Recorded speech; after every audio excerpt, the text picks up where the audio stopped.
Pada hari ini, hari Minggu, tanggal 24 Februari 2008, segenap fan Radio Gombre FM melaksanakan kegiatan perjalanan wisata religi, yakni ziarah ke Wali Limo. Tepat jam 6.30 pagi, bus pariwisata sudah siap, tetapi seperti kebiasaan orang pada umumnya, rencana keberangkatan yang seyogianya berangkat jam 7 pagi molor hingga jam 8.30. Hal ini disebabkan karena kebiasaan buruk terlambat yang tetap dipelihara.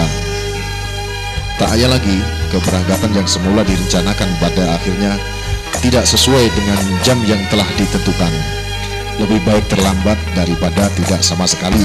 Begitu kata pepatah, yang pada akhirnya rombongan ziarah berangkat dengan waktu yang agak kesiangan.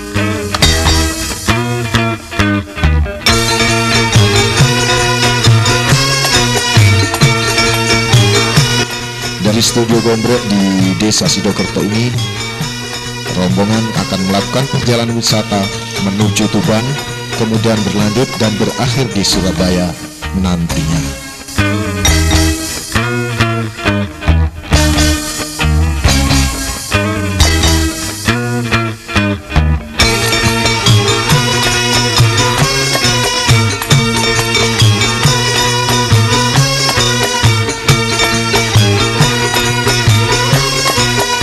Sekarang kita ikuti perjalanannya.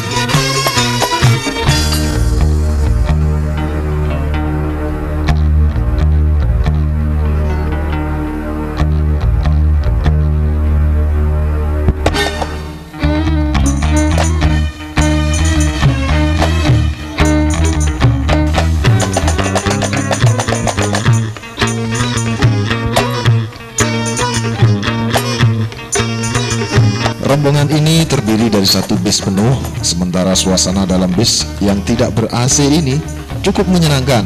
Kita lihat wajah-wajah yang ceria, wajah-wajah yang bersemangat, ditambah lagi dengan adanya Pak Kiai yang lucu dan kocak, sehingga membuat perjalanan jauh makin tidak terasa.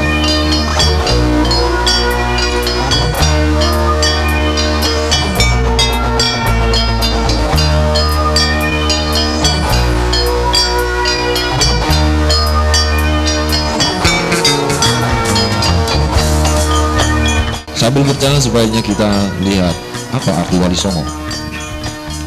Wali Songo dikenal sebagai penyebar agama Islam di Tanah Jawa pada abad ke-17.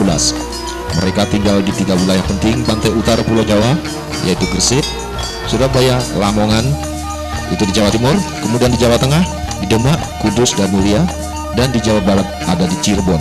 Era Wali Songo adalah era berakhirnya dominasi Hindu-Buddha dalam budaya Nusantara untuk digantikan dengan kebudayaan Islam. Mereka adalah simbol penyebaran Islam di Indonesia, khususnya di Jawa. Tentu banyak tokoh yang lain yang juga berperan, namun peranan mereka yang sangat besar dalam mendirikan kerajaan Islam di Jawa cukup pengaruhnya terhadap kebudayaan masyarakat secara luas serta dakwah secara langsung, membuat para Wali Songo ini lebih banyak disebut dibanding dengan yang lain.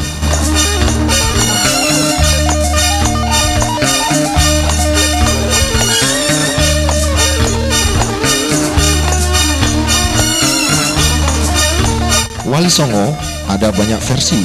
Pertama, ada yang mengatakan Wali Songo adalah wali yang 9, yang menandakan jumlah wali yang ada 9 atau Songo dalam bahasa Jawa. Pendapat lain yang mengatakan bahwa Wali Songo ini adalah sebuah dewan yang didirikan oleh Raden Rahmat, yaitu Sunan Ampel, pada tahun 1474.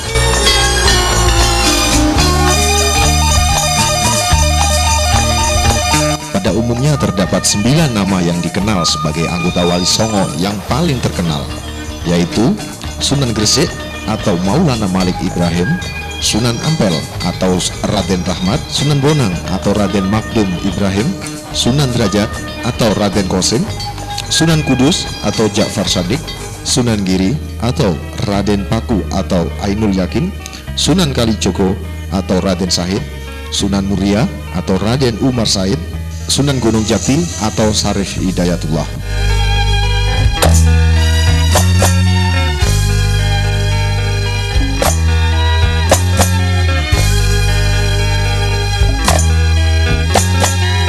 Para Wali Songo tidak hidup pada saat yang persis bersamaan, namun satu sama lain mempunyai keterkaitan erat.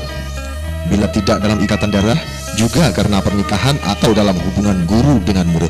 Seperti Maulana Malik Ibrahim adalah yang tertua. Sunan Ampel adalah anak dari Maulana Malik Ibrahim.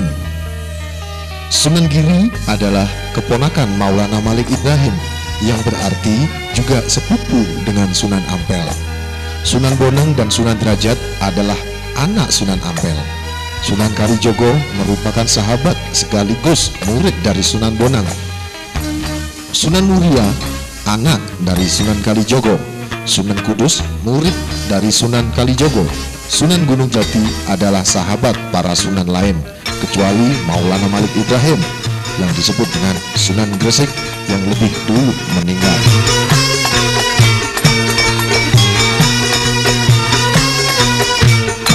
Sekarang kita ikuti perjalanannya.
Kami tiba di Tuban sudah hampir siang. Udara sudah mulai panas. Di sepanjang terminal ini kita bisa saksikan pedagang menggelar dagangan khas Islami. Misalnya serikaya, siwalan, dan banyak lagi makanan khas Tuban lainnya. Juga juga baju-baju muslim tentunya.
Untuk menuju makam Sunan Bonang, peziarah harus berjalan lumayan jauh, kira-kira 1 kilometer.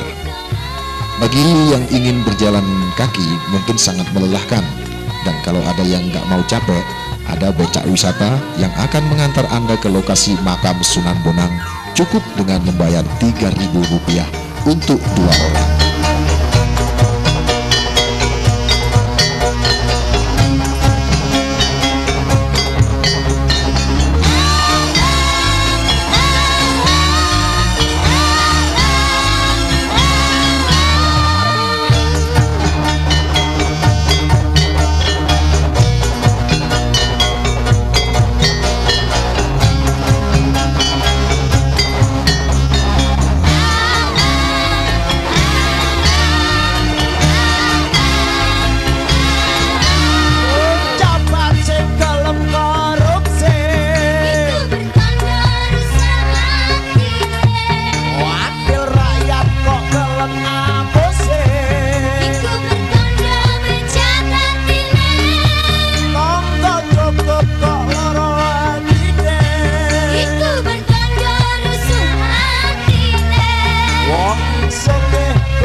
Jalan memasuki makam Sunan Bonang, di kiri kanan berjajar pedagang souvenir khas Islami. Anda bisa membeli salah satu, misalnya baju koko, kopiah, tasbih, dan lain sebagainya. Mungkin salah satu sangat berarti untuk keluarga Anda. Di sepanjang lorong menuju makam, tidak ketinggalan ikut meramaikan juga gerombolan pengemis, juga berjajar mengharap belas kasihan.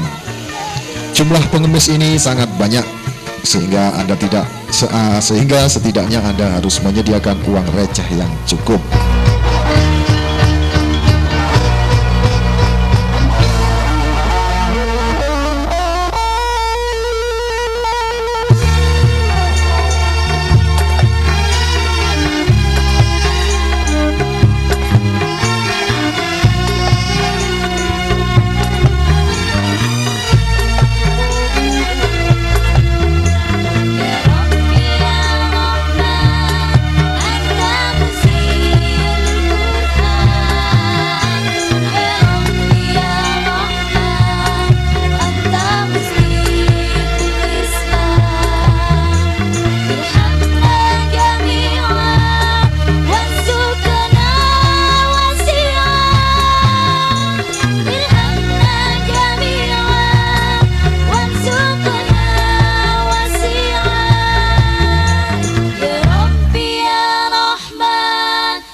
أنت مسبق الإسلام ارحمنا جميعا وارزقنا وسعا ارحمنا جميعا وارزقنا وسعا.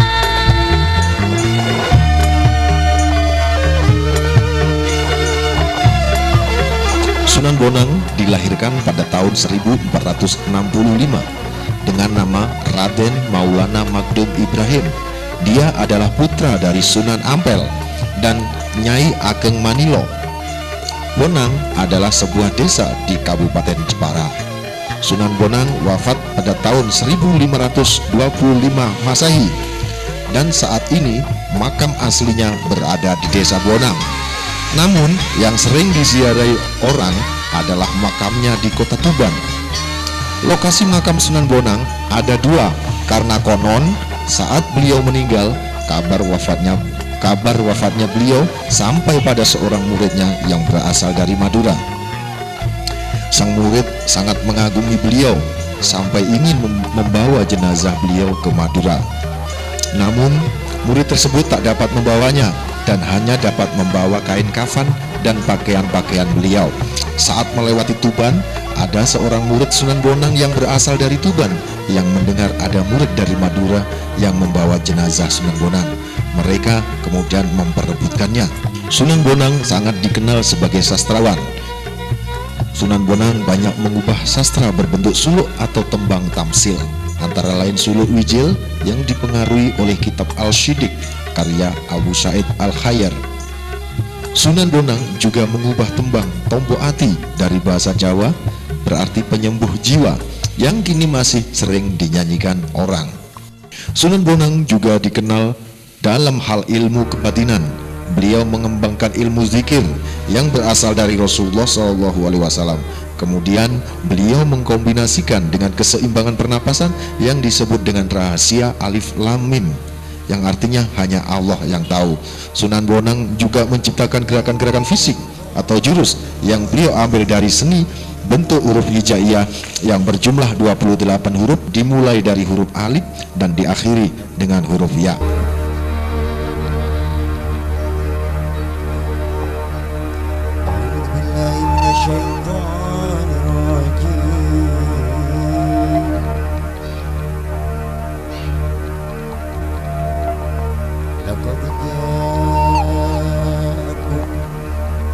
رسول من أنفسكم عزيز عليه ما عنتم حريص عليكم بالمؤمنين رؤوف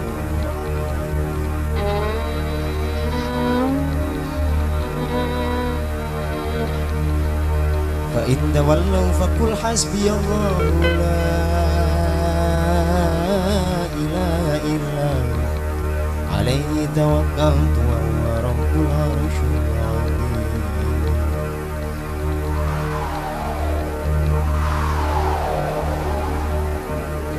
إن الله ملائكته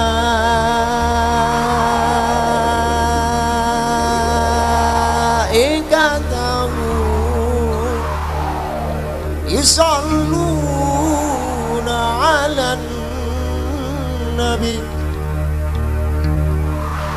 يا أيها الذين آمنوا صلوا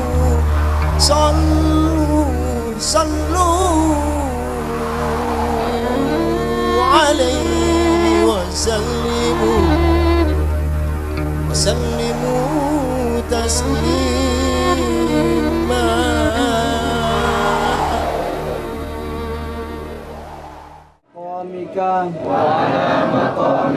واقفين لا تردنا قائبين أودعتك عندك شهادة أن لا إله إلا الله وأن محمد رسول الله Sallallahu alaihi wasallam. Ya Allah ya arhamar rahimin. La ilaha hadratin Nabi Mustafa Rasulillah sallallahu alaihi wasallam wa ala alihi wa sahbihi wa dzurriyyatihi wa li baitil kiram sayyidil laumul fatihah. Bismillahirrahmanirrahim. Alhamdulillahirabbil alamin. Iyyaka na'budu wa iyyaka nasta'in. Ihdinas siratal Summa ila ruhi jami ikhwanihi minal anbiya wal mursalin wa ashabi rasulillahi ajmain wa tabi'in wa tabi'in wa jami'il awliya wa syuhada wa sholihin wal ulama'il musannifin al mukhlisin khususan sultan awliya Syekh Abdul Qadir Jailani wa ila malaikatil muqarrabin wal karubin sayyidil laumul fatihah. A'udzu billahi minasy syaithanir rajim. Bismillahirrahmanirrahim. Alhamdulillahi rabbil alamin. Arrahmanir rahim. Maliki yaumiddin. Iyyaka na'budu wa iyyaka nasta'in. Ihdinas siratal mustaqim. Siratal ladzina an'amta 'alaihim ghairil maghdubi 'alaihim waladdallin. Rabbighfir li wa li walidayya amin. Wa li arwahid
Tujuan ziarah yang kedua adalah ke makam Maulana Ibrahim Asmorokondi yang disebut juga ayah dari Sunan Ampel, yang berlokasi di Desa Gesik Harjo, Kecamatan Palang, Kabupaten Tuban.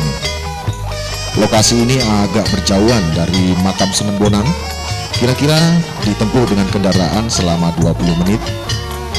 Letak makam Ibrahim Asmorokondi tepat berada di depan masjid.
pasrahkan diri di kemahaanmu.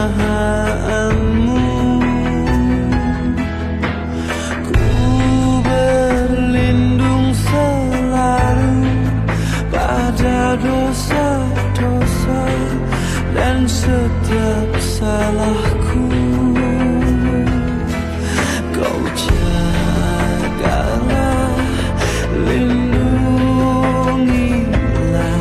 cintailah aku.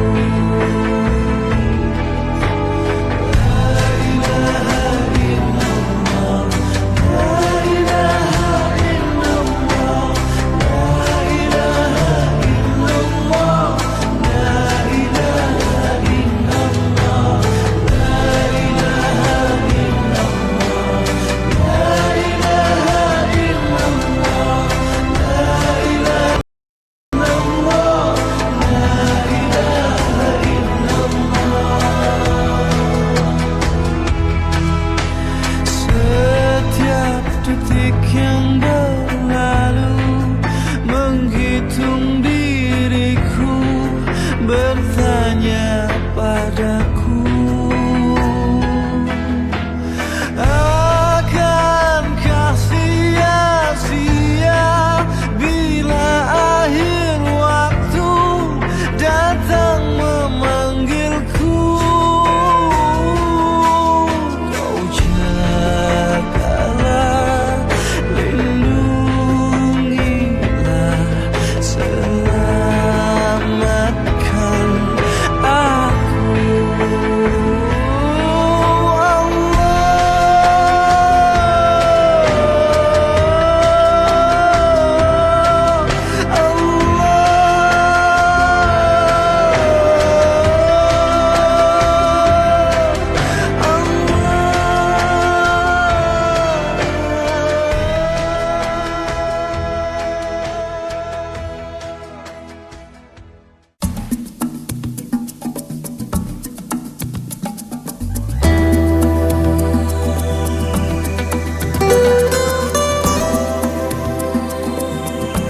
Perjalanan rombongan sekarang menuju makam Sunan Derajat. Makam Sunan Derajat ada di Desa Derajat, Paciran, Lamongan. Dari makam Maulana Asmoro Kondi dapat ditempuh kira-kira 30 menit dengan kendaraan pribadi.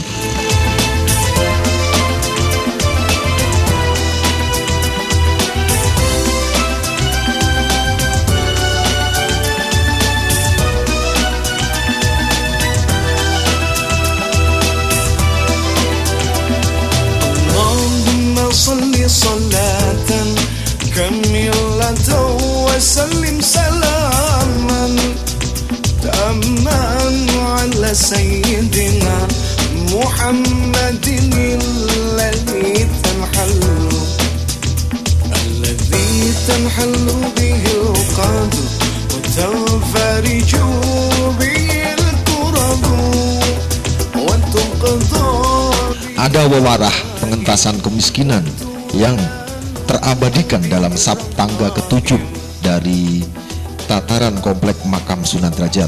Di setiap Saptangga di atas makam Sunan Derajat tertulis beberapa bait sebagai berikut. Yang pertama, memangun resep Teasing Sasomo, yang artinya kita selalu membuat senang hati orang lain. Di sab kedua tertulis jroning suko kudu eling lan waspodo. Di dalam suasana riang kita harus tetap ingat dan waspada.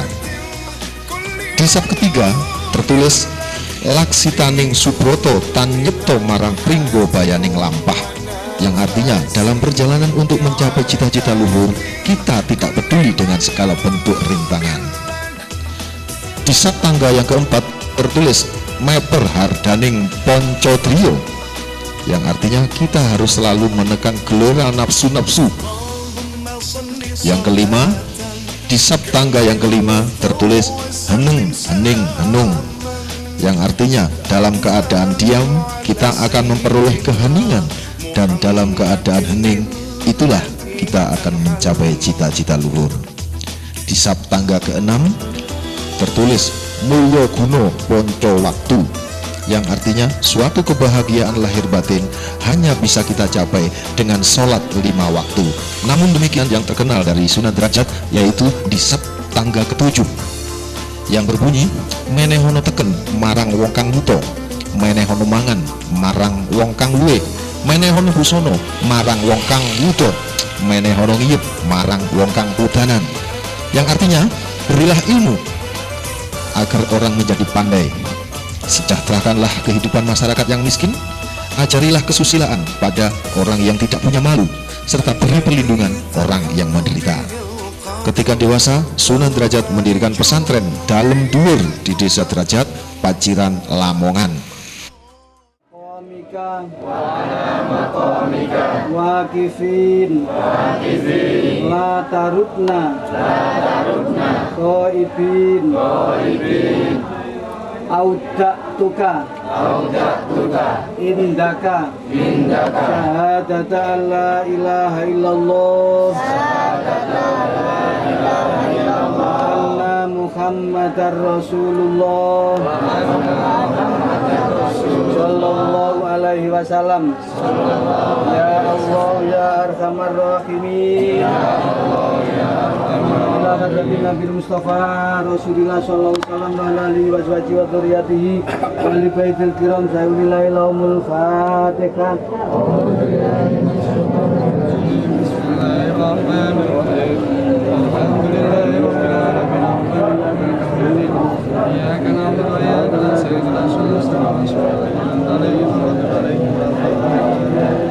Summa ila ruhi jami ikhwanihi minal anbiya wal mursalin wa ashabi rasulillahi ajmain wa tabi'in wa tabi'in wa jami'il awliya wa syuhada wa sholihin wal ulama'il musannifin al mukhlisin khususan sultan awliya Syekh Abdul Qadir Jailani wa ila malaikatil muqarrabin wal karubin sayyidil ilaumul Fatihah.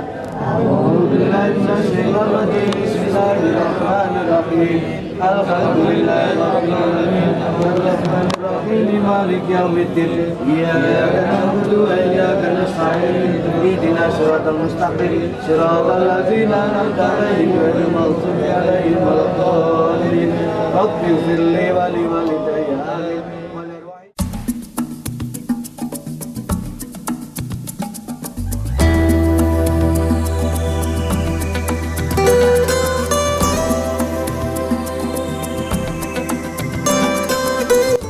Sunan Derajat diperkirakan lahir pada tahun 1470. Nama kecilnya adalah Raden Kosim, kemudian mendapat gelar Raden Sarifuddin. Dia adalah putra dari Sunan Ampel dan bersaudara dengan Sunan Bonang.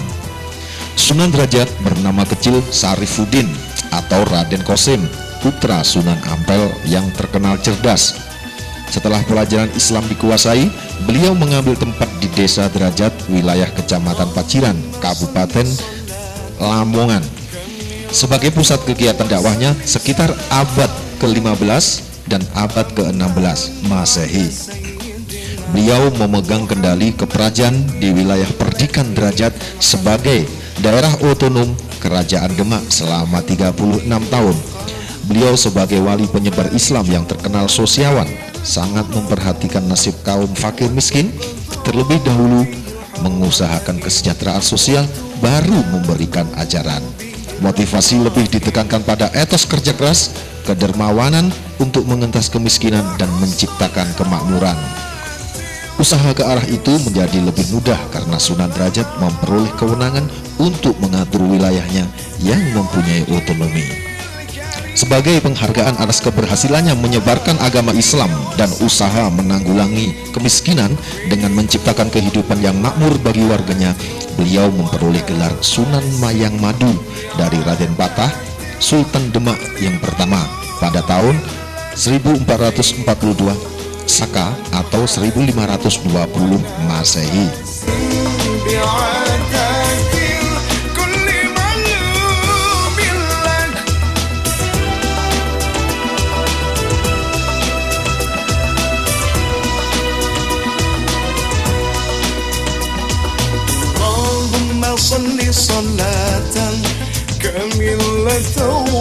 Dalam sejarahnya, Sunan Derajat juga dikenal sebagai seorang wali pencipta tembang Mocepat, yaitu Pangkur.